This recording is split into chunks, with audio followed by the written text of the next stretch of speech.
Next week, America heads to the polls again for its midterm elections. Joe Biden isn't on the ballot, but neither is Donald Trump, and both are looming large over the final days of congressional races. At stake is the balance of power in the House and the Senate, but it's also a chance to take the temperature of the nation for the first time since the chaotic 2020 election. Well, US Correspondent Mitch McCann is on the campaign trail, and you are in Joe Biden's hometown of Scranton, Mitch, often described as the centre of the political universe. What's the vibe there heading into this weekend? Yes, good morning. Nice to chat with you again, Rebecca. The vibe, I would say in one word, is one of concern. Concern from the Republicans that the Democrats are going to get to take the House and take the Senate, and vice versa from the other side. So a real heightened state of concern here at the moment. As you say, we're in Joe Biden's hometown of Scranton. You'd be hard-pressed to find too many Republican flags and signs around this city, but if you go maybe 20 minutes either way to another place in this state, there's a lot of Republican signs. We went to one place today, Ben Salem in Philadelphia, and for them the idea of voting for Joe Biden would simply make them sick. They wouldn't even talk about the possibility of doing that. So ahead of a really important midterm election next week, I would say the vibe is one of concern. Well, Joe Biden narrowly took Pennsylvania from Donald Trump back in 2020, and there were false claims back then, Mitch, that the state was stolen in the election in general, actually. How is the polarisation, the division and the disinformation ahead of the midterms next week?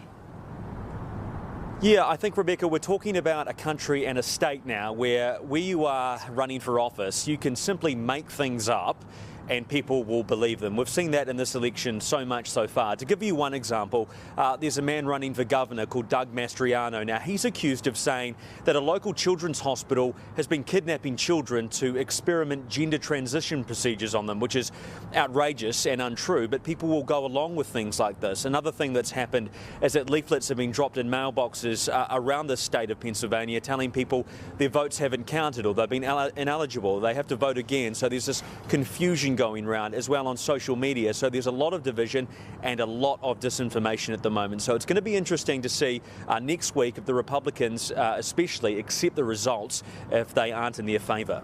Yeah, absolutely. And Mitch, the Senate is a toss-up right now. As you mentioned, Pennsylvania could decide whether the Democrats get to hold the Senate.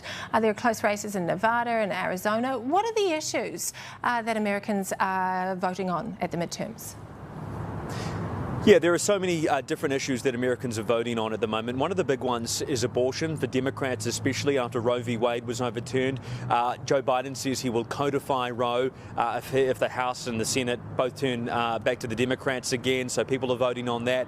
But from the Republican side, one of the things that I've picked up from people today especially is they are really unhappy about inflation at the moment, the cost of gas, and there's also this concern that's kind of creeping into the midterm elections around Joe Biden, even though he's not running for office in these elections, is that he's simply too old and not up to the job anymore. A lot of people are saying that, so they want the Republicans to control the House and the Senate so that Joe Biden can't do much because they say he's incapable of doing it. So many different issues. It will be interesting to see which ones come out on top in the results next week. Yeah, absolutely. And Mitch, you are seeing Donald Trump stumping tomorrow. The Wall Street Journal is reporting this morning that he is going to announce his run for the presidency by the end of the month. He's back, isn't he?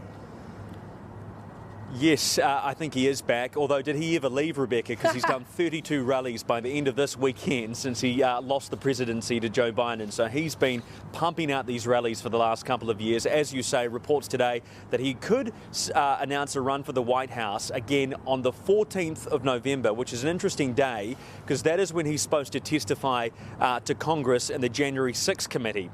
So whether he does that or not will be interesting, but Donald Trump making very likely another run for the White House. Oh, he might use it as a chance to declare.